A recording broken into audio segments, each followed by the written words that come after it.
Welcome to Reroute Reflections, a podcast about what it really takes to change direction with intention. Around here, we believe change works better when we take the time to reflect and, when necessary, reroute. We're here to challenge assumptions, share stories, and discuss the tools that can help us navigate change with confidence. All right, everybody. Thank you for joining today's podcast. This is episode 5. I can't believe it. We've actually stuck to it. And what do you know? We've got another guest on the podcast. We've been talking about bringing guests on, and now it's going to be rapid fire. We had Yvonne last month, and now we've have the pleasure of having Rick Nason.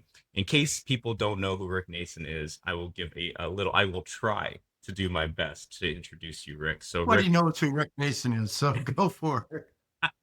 Rick is an associate professor of finance at Dalhousie University, my alma mater in beautiful Halifax, Canada. You know, my retirement place, if I could be so lucky. He's completed his MBA and his PhD at Western's Ivy School of Business, which means he gets to rock purple every year at convocation. Isn't that right, Rick? Blue and purple. I'm rocking it, man. With the most ridiculous tam ever. The colors are off. The tam is ridiculous. The But tam, anyhow. you don't sleep on the tam. He is a chartered financial analyst. But your first love, Rick, it was physics, wasn't it? Yeah. And you got Yes. Masters of Science from the University of Pittsburgh in physics. And it all comes together. And we'll talk a lot about how that all comes together here. He's also an author, a very a coveted author of a number of books. One of my favorite books, It's Not Complicated, The Art and Science of Complexity in Business, as well as Rethinking Risk Management and another number of other articles, as well as books, great reads.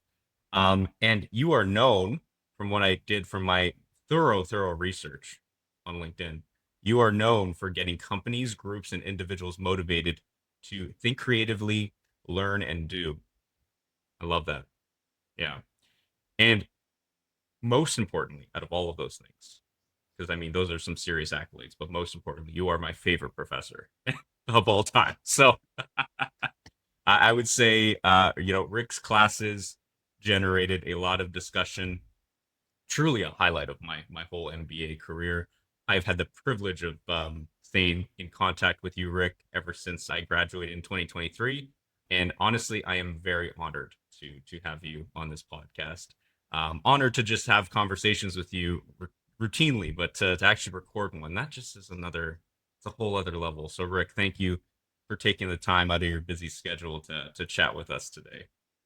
Thank you, Andrew. I'm the one that's honored, and I always enjoy chatting with you. It's always a pleasure. Always a pleasure. So Rick, you know, we talk. So a little bit of background. I think I've told people on this podcast already about kind of your influence in my career as a change manager. I remember reading your book, It's Not Complicated, and attending your classes. And I remember you were talking to us about complexity. And you were talking to us about not the mistakes, but well, maybe let's call it mistakes. The idea that, people tend to focus when it comes to like problems like risk management as like a complicated problem versus complex. And that really struck kind of like a chord with me in the work that I do in change management, because it was almost like an aha moment. And I've talked a little bit about complexity myself, but I want to hear from you just around like, what complexity is in an organizational setting in your words. Yeah.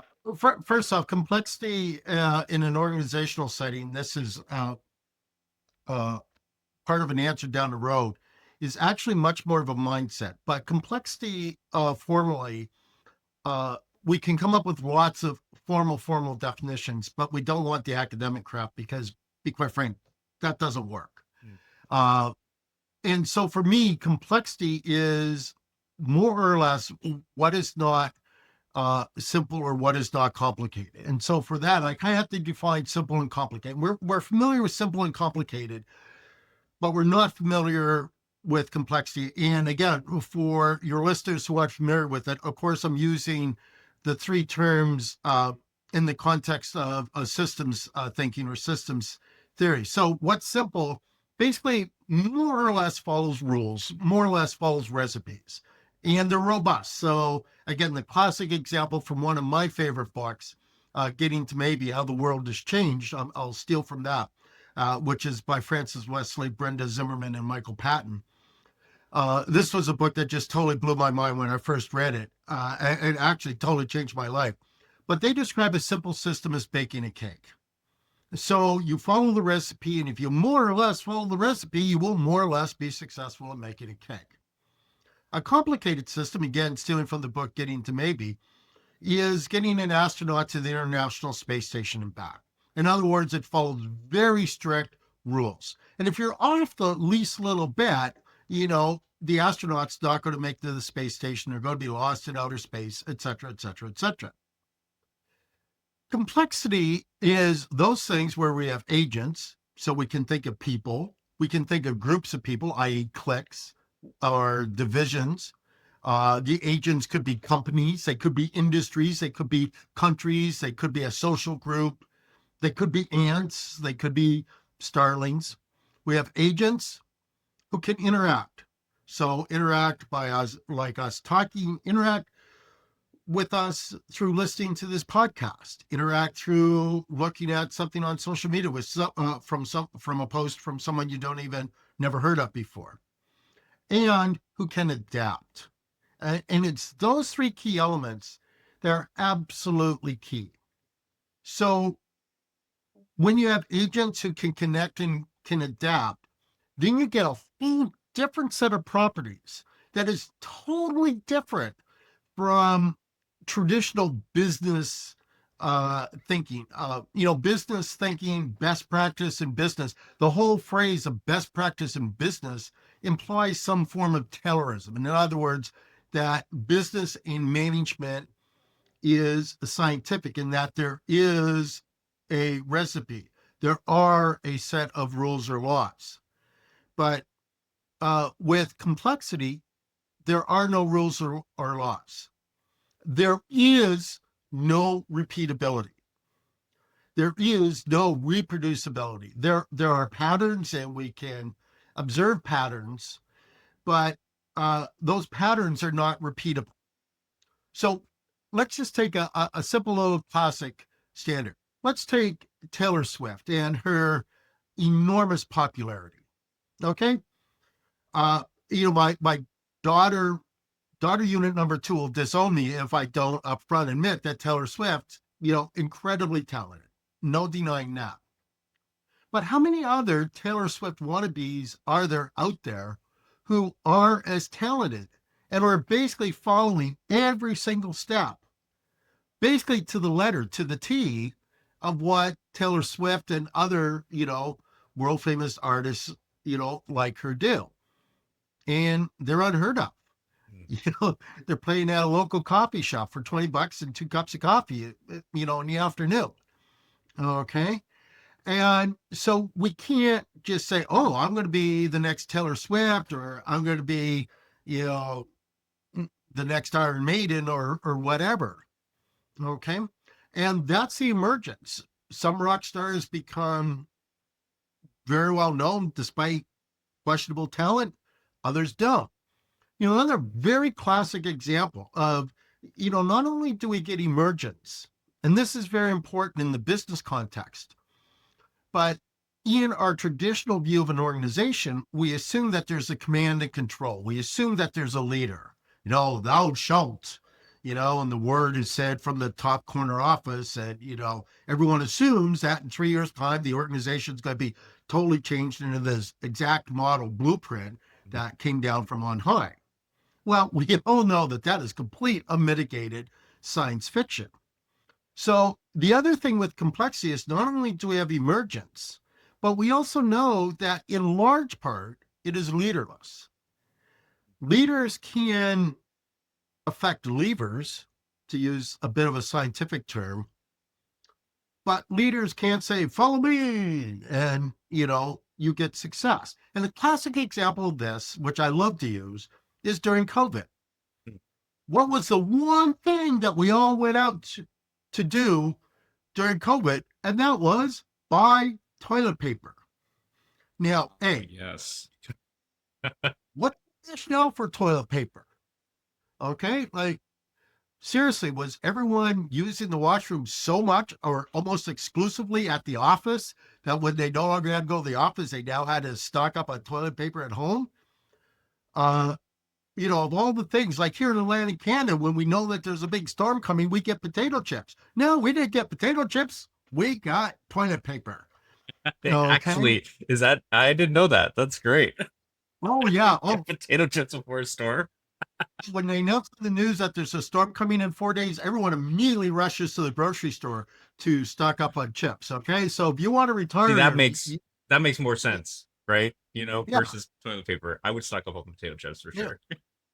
But who told us to go buy toilet paper? But what we did was we saw the news articles about people fighting over toilet paper Hmm. in the parking lot of the mega mall or mega shop, mega box store, and we adapted. We went out and bought toilet paper, even though 9 seconds of rational thought would have said, "Oh, yeah, we're probably okay for a couple of weeks, and they'll probably be restocked in a couple of weeks." Now, here's the thing. Here's the thing. If we have another pandemic coming, and we know a pandemic is coming, I can almost guarantee you that toilet paper is not going to be the go-to item. It so we won't have that reproducibility. It'll be something else like pen cartridges or something for refillable pens that makes equally as little sense. Okay, because I'm See, the only person that still uses a pen. yeah, I could see that if there was like another like Y2K sort of thing coming down and everyone's like, Yeah, "Oh my God, I need to like make sure not only do I have pens, but like the refills, yeah. just in case." Well, so to close the loop on your question, I define complexity more as in contrast to something that's simple or complicated. Hmm. And just for the benefit of your listeners who are into systems theory, yes, I do know that there's other systems, but Hmm. that they're less relevant for, I believe, for our conversation. And the one thing that I always, because I mean, as you know, like I have, you know, learned about system thinking. I've learned about complexity, and I've tried to apply that as best as I can when it comes to change management. Because all of those elements that you mentioned around agents, people, the connection that they all have, and of course the ability to adapt, is always true in organizations. They're all like feeding off of each other and Yeah. learning and adapting all the time.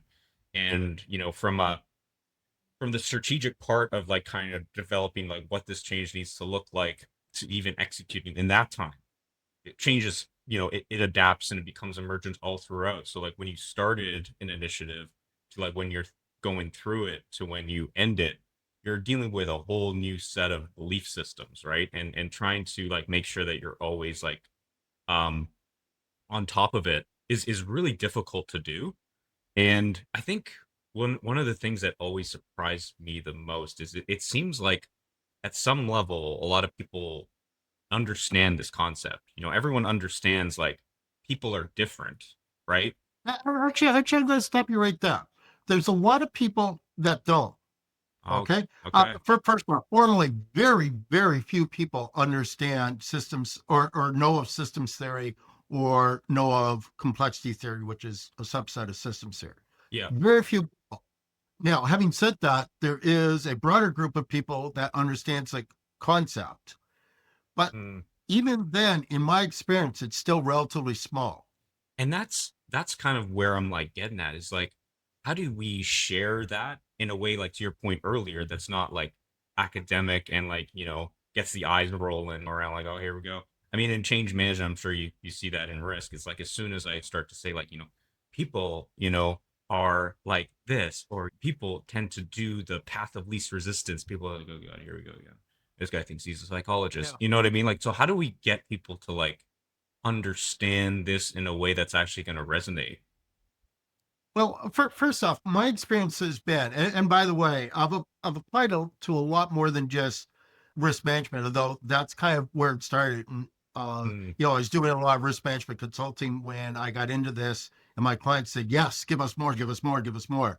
And but this is, I don't do a lot of change management because, I'm a physicist. Who the heck wants a physicist to do change management?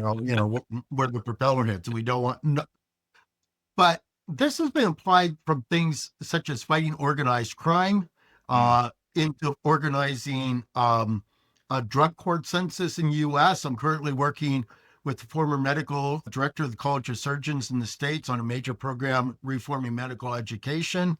And it's ironically one of the best academic papers I've written has actually been in entrepreneurship, applying it to entrepreneurship. mm, So it's not just for risk management, but getting back to your question, here's what I've experienced mm, is when you explain complexity, even in just 5 minutes, people immediately go to two very distinct camps. One camp says, oh my gosh, I get it. The light bulb goes off, intellectual explosions start. yeah. Okay. The other group says, no freaking way. They cross their arms and they say, this is stupid. Okay. And one group, you're simply never, ever, ever going to change. Secondly, I've drawn up a framework where on, typical, two-dimensional graph. So on the x-axis, you have knowledge of complexity. Hmm. Okay. And some people have zero knowledge of complexity. In fact, a lot of people have almost no knowledge of complexity or systems thinking. And there's a few people that have a lot. And to be quite frank, I'm going to bash my academic colleagues. The academic literature in complexity theory, particularly in business, is almost totally unreadable. Hmm. Okay. Uh, sounding somewhat egotistical, I don't think I'm the mathematical lightweight in the room in most business schools, but it's just so far out there on the un employable range of Hmm. abstraction and mathematical. So there's a range of knowledge of complexity. But on the y-axis, there's the willingness to embrace it. Okay. And generally, the more certifications a person has, the more they're going to be, no, no, I'm going to stick to my certifications. I'm going to stick to my 7 point, checkbox list.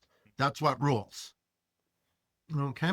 Yeah. And ironically, they're the ones that are opening themselves up to the most risk, a downside risk, because of course, as you know, I have a different definition of risk of than the vast majority of people, which I believe is absolutely critical. But that's another story, perhaps for another But you can't leave podcast. that cliffhanger. You gotta share what that is. I'll bring us back.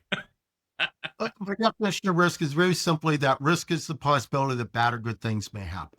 Hmm. And And we so always think it's one there's way, right?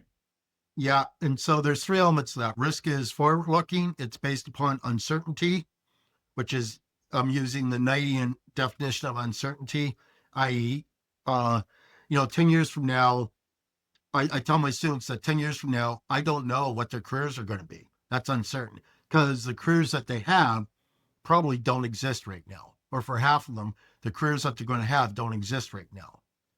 Right. Okay. Yeah.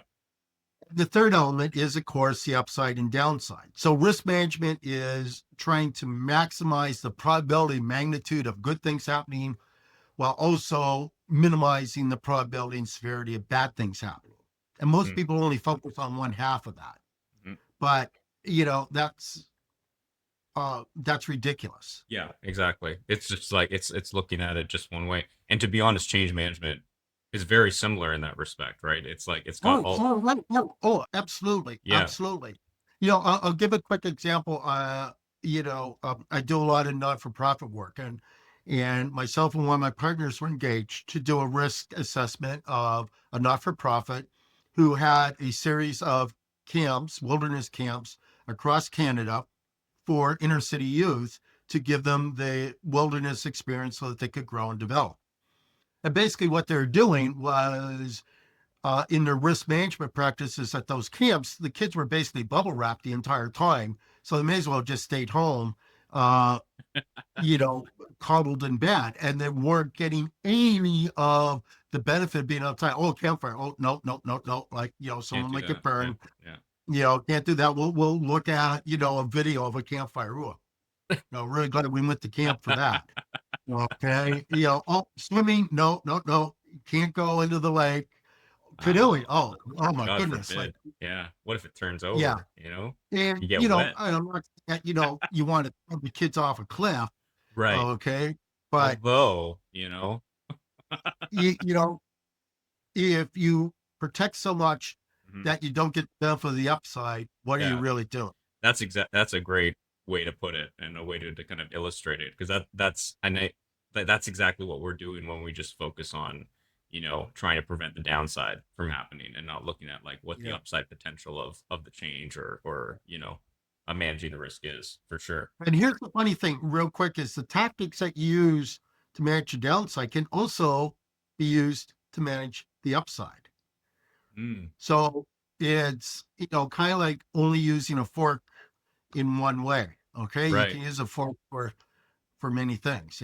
Yeah, 100%. Like I can see that, and as you said that, I was like, oh man, another light bulb moment from Rick Nason. I knew there were going to be a ton of these, but there's You need um more light.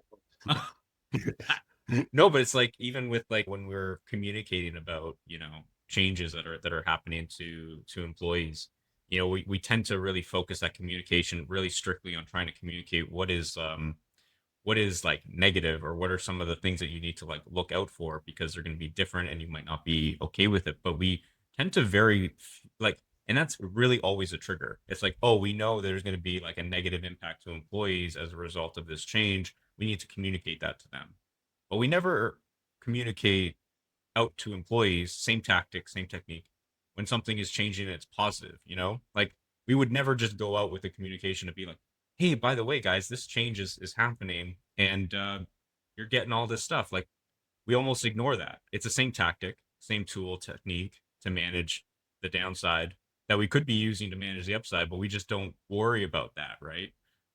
Which introduces a whole other element of downside where employees are only hearing negative stuff. So every time they hear from us, they always assume as soon as that shared inbox email comes into their mailbox, they're like, oh God, what happened now? That association just building and building, right? It's a slippery slope that we get into. I always think of my first day of school. I literally got kicked out of kindergarten after one day. So my first day of school Wow. was a bit of a different experience. And again, I'm from a different era, where kindergarten was mandatory, yada, yada, yada. Uh, But on the first day of kindergarten, I remember sitting there. I was so excited. I was going to school. This is so great. But yet still, there's 24 kids around me bawling their eyes out. yeah, that was me. Okay. So Yeah, change is, well, it's scary, but change is also always exciting, or it could it be should be exactly. exciting. Yeah, exactly. It should. Yeah, it should be. I deal with a lot of like M&As in my work, and it's always fascinating to me that it's always seen as such a negative all the time. It's like, oh my God, like the way that we used to do things is going to be different. We've been purchased by this big conglomerate, big company. All of the stuff that we used to love is going to be gone.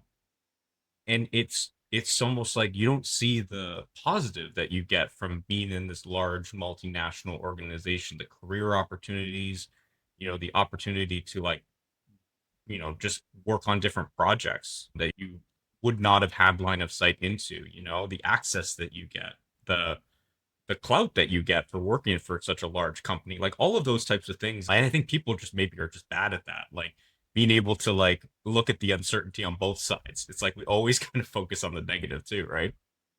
Yeah, I think you don't want to be Pollyannish about it, but uh, a lot of it is expectations, Mm, and we tend to default to negative expectations. But one of the things I try to bring in to not only my teaching but also my consulting is that if you have self-esteem and if you adopt a VUCA mindset, volatility, uncertainty, complexity, ambiguity, which is more of a mindset than it is really a set of skills. If you have belief in yourself that, yeah, it might be temporarily difficult, but I'm going to figure out a way to muddle through. And muddle through is probably going to be potentially one of the working titles of my next book. Um, I like that. that's okay.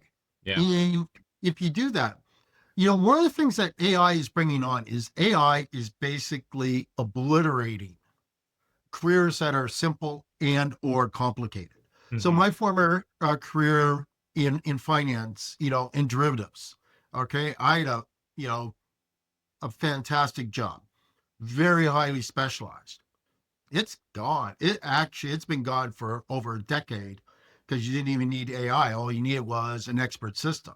Mm. Okay. I was replaced by a bot roughly, 15 years ago, even though that Wow. was one of the most highly specialized positions. And that's what AI is doing. But here's what people don't understand with AI, that leaves complexity. And that is where the humans rule. Virtually by definition, we could get into a lot of mathematics if your listeners are having trouble sleeping. But by definition, AI cannot deal with complex situations. Mm. And what you need humans. And one of the core skills for AI is empathy. Mm. And that's where I'll pick on my former colleagues, physicists, that's where we generally fail out. Come on, let's call space bait. Most people become physicists because, they're socially autistic like I am and have no empathy. And empathy and being human Huh. and being willing to muddle through, being willing to say, getting to maybe, Yep. being willing to say, I don't know, but I'm going to try. Hmm. Those, in my opinion, are the killer skills going forward, mainly because of AI is taking over everything that's simple and complicated. Yep. What's left that's of value in organizations is the complex. It's interesting you bring that up because I had gone out with a poll. I guess it would have been about 2 months ago from when this podcast airs, and it was an article on what makes a good change manager. And I had put this poll out to be like, what are like the characteristics of a change manager that makes them good at what they do? Empathy was one of the options. Curiosity, openness, like all of these different elements that I kind of see so tied to change management, but also the element of complexity, right? Being open minded to like the different possibilities, the fact that you come in with a plan at the beginning and that plan is going to change in like 9 ways to Sunday, every single month until you launch All right. and thereafter. I feel like I'd like to take the opportunity to mention one academic paper. And actually, Mm. it's not even an academic paper because it's in Harvard Business Review. And it's a very short paper in Harvard Business Review. And it's by Columbia professor Rita McGrath. And it's called The Three Eras of Management. And Mm. I think that she is so bang on. And I wish every manager or wannabe manager would memorize this. First and foremost, before we get to it, we have to emphasize that empathy is not sympathy. And being semi anti woke, in our current woke environment, sympathy and empathy are commingled. Hmm. Empathy is not sympathy. Empathy is truly trying to understand why another person, or more importantly, a group of people, are thinking the way that they're thinking or acting the way that they're thinking. It doesn't mean that you agree with it. It doesn't mean that you like it. It just means that you're doing your level best to understand why they have that set of beliefs, values, actions, whatever. Hmm. So Reed McGrath says that we got 3 years of empathy or 3 years of business. The first was basically, in the early industrial age where we're literally trying to, how do we make a steam engine work? Mm. The second is terrorism, which is the basis of almost everything that we do in business today. You know, scientific management. Hmm. Okay. Uh,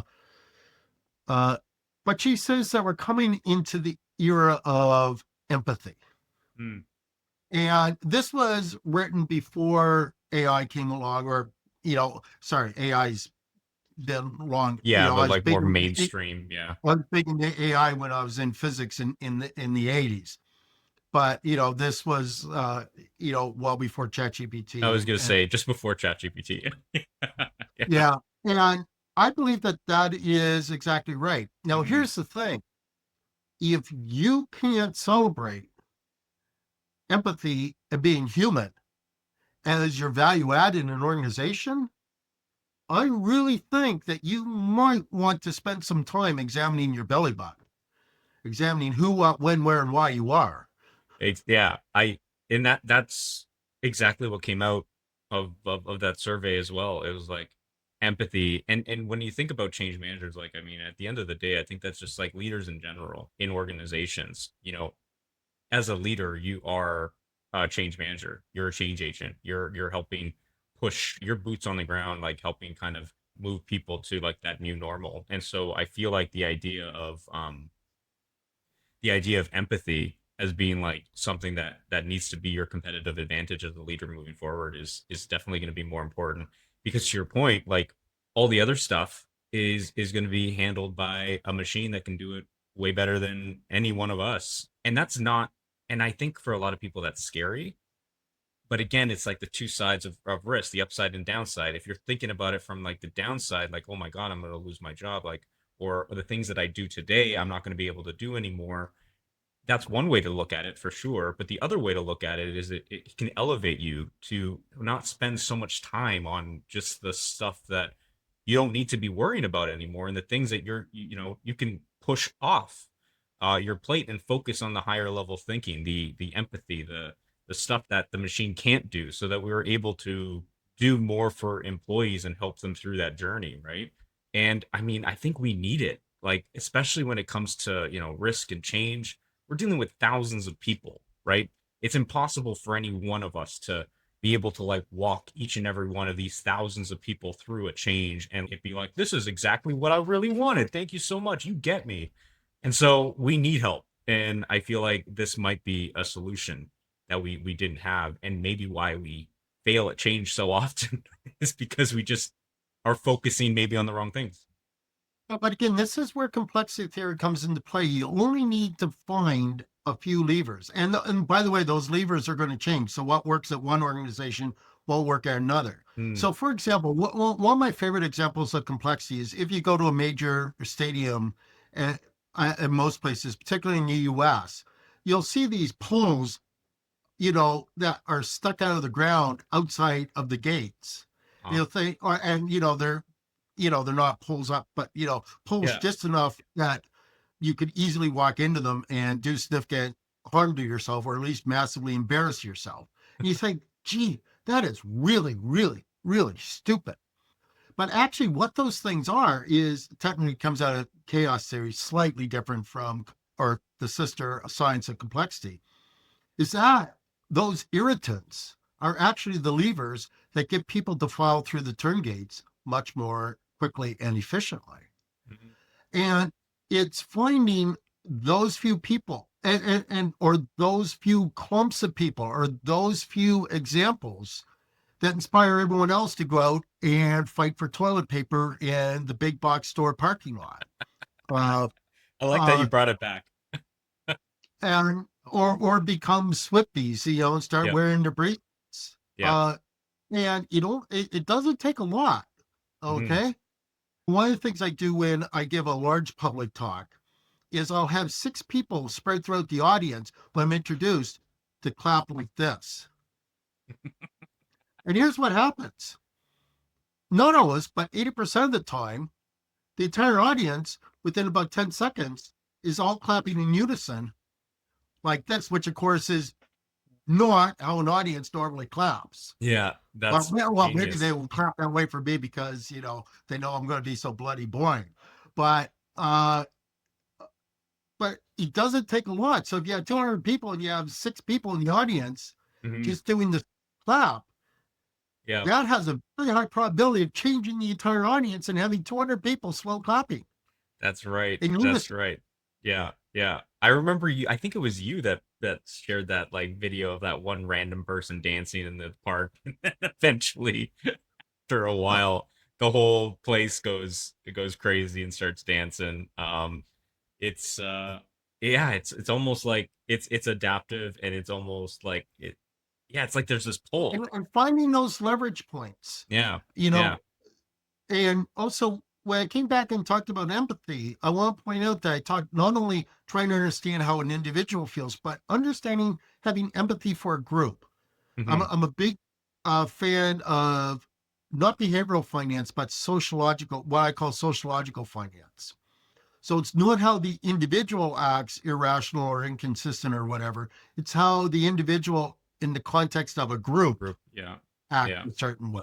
Yeah, that's super important. I imagine risk or anything organizational, like culture changes, just any type of change in particular, because you're dealing with in a group setting. You're not dealing with like an individual in isolation. Like You know, what would work with one, not necessarily will work with a group. And I feel like with all these different factors and variables, it's why it's so hard to manage change or manage risk is because you're dealing with so many different variables that are out there. And it's really difficult for you to, figure out what your next step is. And I wanted that's to, oh, yeah, sorry. no, I'm no. just going to say that's the reason for the title behind my favorite book, Getting to Maybe, Hmm. How the World is Changed. Okay. It's not getting to certainty or it's Yeah, not changing the world. It's getting to maybe.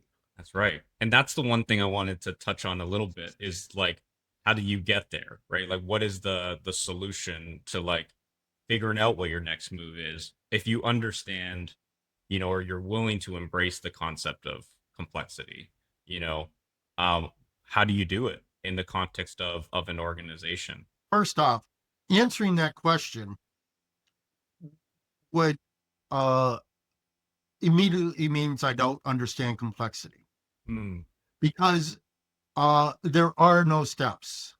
Okay. There's some general rules I can give you. Okay. Generally, you want to have buy in from the top of the house. You yeah. want to have buy in from the top of the house, no matter what strategy that you're going to do. Two, you got to find a few people who are passionate. Mm, Three, in my experience, education about systems thinking is key. And it doesn't have to be, you know, hours long, days long workshops. Generally, a 45-minute brown bagger on the difference between complicated thinking and complexity thinking, that's more than enough to get the ball rolling. mm, And once you have that, you'll find the champions. And instead of, giving the company a blueprint or a checklist or a roadmap, right. you help guide them in not developing that, but in achieving their objectives without a blueprint, without a roadmap. Exactly. Yeah. And well, the blueprint, roadmap, steps, checkbox, etc., that's complicated thinking. It is. Yeah. And the more in the vast majority of situations, if it's not being run by physics, if people are a part of the process, Mm, then I guarantee you that the most valuable parts leading to success are the complex parts. mm, Uh, the other thing to do is just show that, hey, AI is going to do 90% of the complicated stuff. yeah. Yeah. And I think that's exactly the gap right now when it comes to like how organizations, manage change. Not that I know a lot about managing risk, but I imagine it would be somewhat similar. By the way, risk management is management. Yeah. Management is risk Management in management. general, we might well just say that, I think is probably the Yeah. easiest way to do it. Yeah. And I think, it's like making sure that those who it's almost like this willingness to like, fail or experiment almost is where the like money is, right? It's like, It's self-esteem. It's yeah. a self-esteem. Okay. It's not necessarily the willingness, but it's a self-esteem. Mm. And that's something that's missing in our emphasis on credential world. Yes. Well, I wanted to kind of come back to that one as well because it was like that kind of visual that you gave around like the willingness to embrace complexity and then the knowledge of complexity and the fact that you were saying like as people get more and more credentials, their willingness kind of drops. As soon as you were talking about that, and you did kind of mention your colleagues in academics, I have to obviously I'll share that by saying my colleagues in change management, they struggle sometimes, I find. There are a lot of frameworks that are out there right now, whether it be ProSci, Cotter, all of these different groups have different types of frameworks that they follow and they kind of preach. And I myself am a ProSci certified change manager, and not to say that I don't value what they brought out and some of the ideas that it generates, but there are a lot of folks, a lot of change managers who will follow that prescriptive like gospel, like thou shalt, like you said, do this, in this way. And I think it's to their detriment because it's not realizing how it's not recognizing or appreciating the complexity of people as individuals and in a group setting. And I think that just leads them astray, and I imagine you see this all the time. Oh, absolutely. It, after the 2008 crisis, and I realize I'm dating myself, but the 2008 crisis in my writing and my work was caused by frameworks Mm, almost totally, and we have a phenomena in risk called risk homeostasis.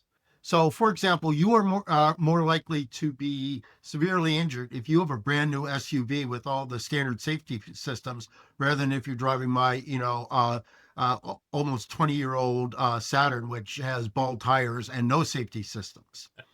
A practical example of this that might be more realistic that some of your listeners can listen to. It's why the Canadian College of Pediatricians has twice in the last, I think, 6 years issued a report, Stop Bubble Wrapping Our Kids.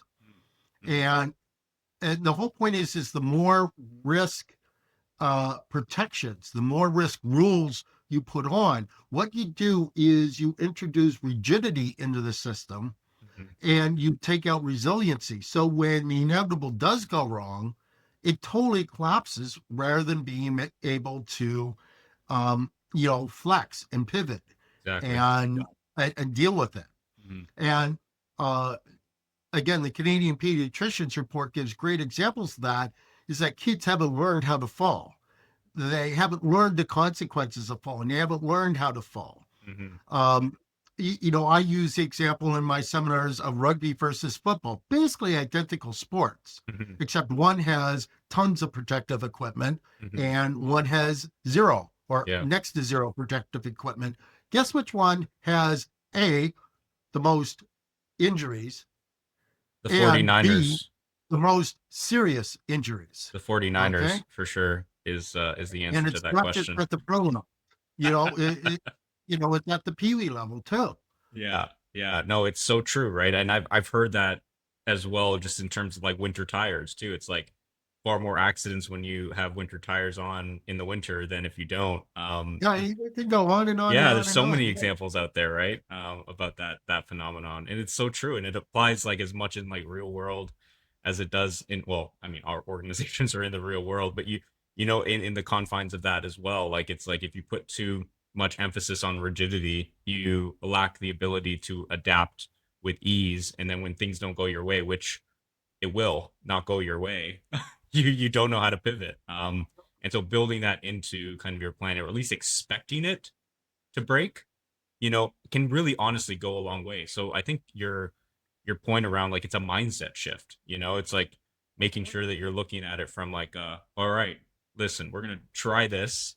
But don't, kid yourself that this is gonna solve all of our problems. Like we're gonna have to adapt as we go to find a solution that works, and we're gonna have to adapt again. Because nothing's ever static. Yeah, I kind of put out, a couple of guidelines. First off, recognize what type of system that you're working with. And by Mhm. the way, to be frank, virtually every business issue, every organizational issue will have components that are simple, components that are complicated, and components that are complex. So I'm Yeah. not saying Yeah. complexity is everything.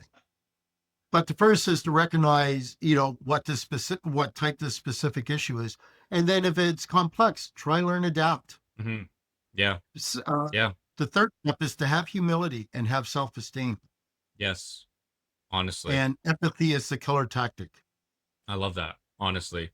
And I think with that, I think we'll move right to like kind of the close. Because I mean, I could talk to you for hours, and I'm looking at the time, and I'm like, all right, let's gonna have to wrap that up. But that was a great way to kind of close off the segment. Um, the question I always ask, usually was myself because it was only me on this podcast, but now I've got the benefit of a guest, so I can actually ask somebody else this question. It is we call it the change shelf, Rick. It's basically picture a shelf of books, articles, podcasts, whatever. What is on your shelf, Rick? What is a podcast, a book? Based on what we're talking about today, I kind of feel like I have the answer, but I'm gonna have you say it. What is a book you'd recommend to folks who want to maybe learn more about all this? Um, am I limited to one book? You have all the time in the world, Rick. This is your world. Well, if it was my world, I'd be a cheeky jerk and recommend one book that's top of mind, but I'll defer from that and be slightly more modest. After all, we're Canadians. A couple books. I've already mentioned getting to maybe. Mhm. Um, there's another. There's a classic book called Thinking in Systems by Danila Meadows. That's kind of the go-to book. I'm actually not a monster fan of that. A book that I really like is A Whole New Mind by Daniel Pink, and it's a little bit older. And by the way, it doesn't mention complexity. It doesn't mention systems thinking, but it's basically why right-brainers will rule the future. Mm. And although it doesn't mention systems thinking or complexity, the things that Dan Pink talks about this, first off, call space bait. Dan Pink is, I think, a very easy, and I say this in a complimentary way, a very easy writer to read. Oh, that's His good. writing, Yeah. his writing is very pleasurable. It's Mm. kind of like having a grilled cheese and tomato Oh, soup, lunch on a cold winter day in front of a warm fire. man, that's a picture. So the things that he talks about in terms of why right brainers will rule the future, like for example, thinking in terms of symphony. Mm. Okay. One of the examples and questions I ask my group is why do we not have a single violin in the orchestra, or maybe two or three violins for the two, or if there's three violin parts? Why do we have 40 violins?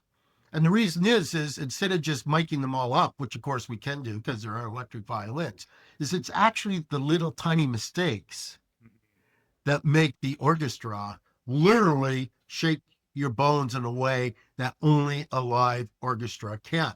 Mhm. It's not that every player is perfect, playing in perfect, with perfect tone and perfect timing. It's actually that they're not. It's the Exactly. mistake that make it.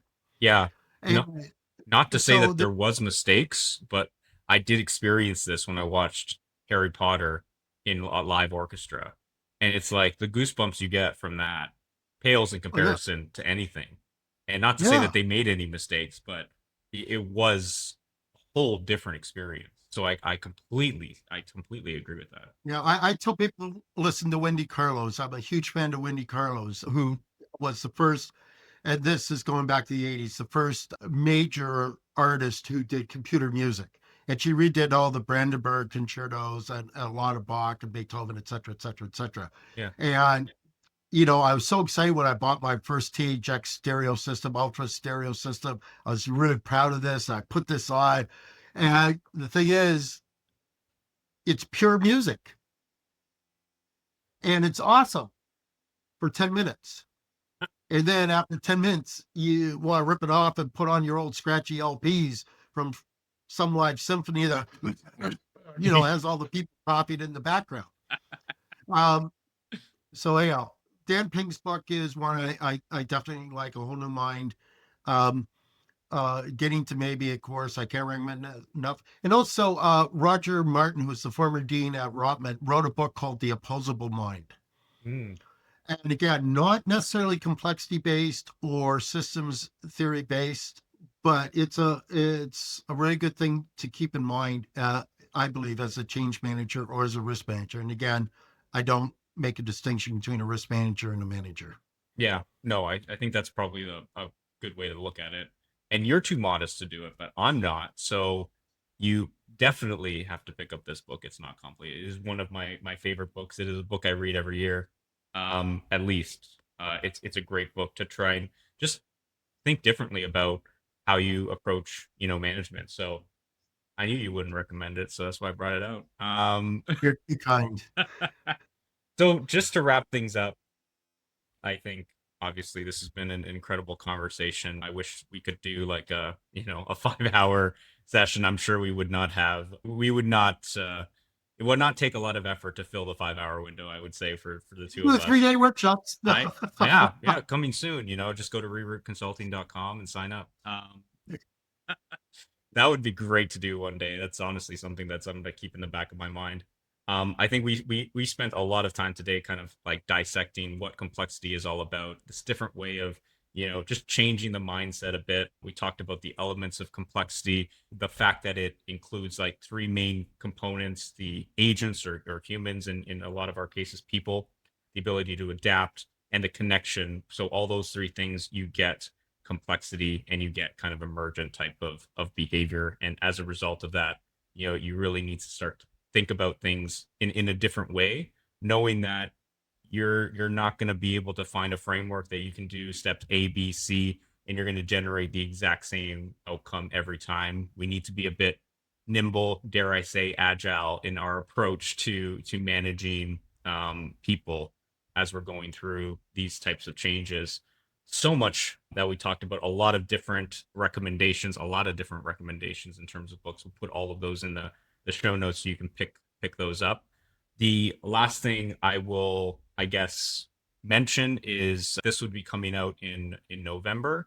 And so we just finished our first webinar on change management, an introduction to a webinar series that we are hosting. So if you missed that, you can go to rerouteconsulting.com and you can find the recording of that podcast. Our next podcast will be in December, just before the holidays, where we talk a little bit about how you prepare and start to plan for changes that you are managing. We are putting together, as part of that, a package of Miro templates as well as a monday.com template to help you guys get started. So if you are interested in joining that webinar, just visit rerouteconsulting.com so that you can register for that in December. It is a 4-part webinar series. 2 other webinars will happen in 2026. So hope you guys can make it. But if you can't, you can always find the recordings on our website. Rick, thank you again for taking the time out to chat here today. I am sure this won't be the last time that you appear on this podcast. It was a real delight to have this conversation with you. Thank you again. Well, thank you, Andrew. I always appreciate the opportunity to talk with you. Always a lot of fun. That's great. Thank you so much, Rick. And to everyone, thank you guys for tuning in. And we'll see you back here in a month. Take care, everybody.